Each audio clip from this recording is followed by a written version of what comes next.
9. L'expérience que nous voulons indiquer cesse d'être de la philosophie, étant celle vers laquelle tout le philosophé a tendu comme vers l'accomplissement, et vers laquelle tend encore aujourd'hui l'action de l'homme dans sa croyance à vouloir des objets ou des idéaux donnés, en contraste mutuel.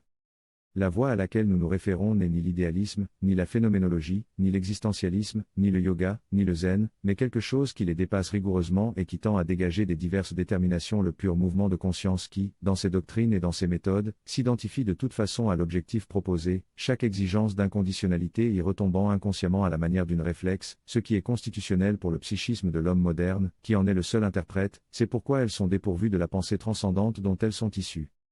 C'est le chemin de l'humanité au point où elle est, à la limite de la contradiction de son être avec sa pensée, non pas, certes, avec la pensée avec laquelle elle fait sa culture, mais avec le processus autonome par lequel cette pensée est produite, selon une transcendance continuellement présente, mais inconnue. La perception d'un tel processus, jamais atteint par aucune spéculation, est le secret de l'identité entre l'être et la pensée, de sorte qu'elle s'ouvre à l'être dans la pensée. Elle devient l'harmonie entre la pensée vivante et l'existence, qui est existence parce qu'elle utilise la vie par laquelle elle vit. L'être véritable est la pensée, si la pensée vit, pour que la vie soit vraiment vécue, selon le logo immédiat, plutôt que selon la vie. À travers la médiation traditionnelle. C'est pourquoi la voie que nous indiquons dépasse tous les systèmes du passé, elle exige le logo pérenne, en tant que présence. Normalement, l'homme se limite à utiliser la vie, sans être dans la vie.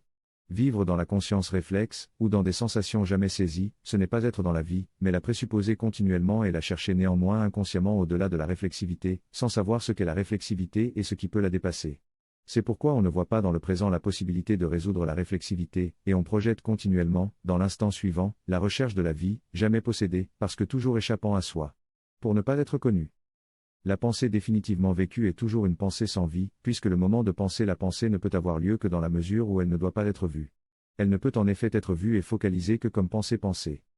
Le moment de penser la pensée n'est possible que dans la mesure où un thème ou un objet langage, on voit l'objet de la pensée, non la pensée à travers laquelle l'objet est pensé. Et cela est juste, car contempler cette pensée, par analogie, signifie la voir à travers un acte ultérieur qui ne peut être vu, étant un mouvement supérieur à celui de la pensée pensante, qui pense à travers l'abstraction. C'est atteindre la transcendance de la pensée, ou la pensée vivante. Mais il s'agit d'une remontée vers le sujet pur, ou le voyant invisible, qui cesse d'avoir l'être comme objet, étant lui-même l'essence de l'être, qui, pour être, n'a pas besoin de se situer par rapport à un objet.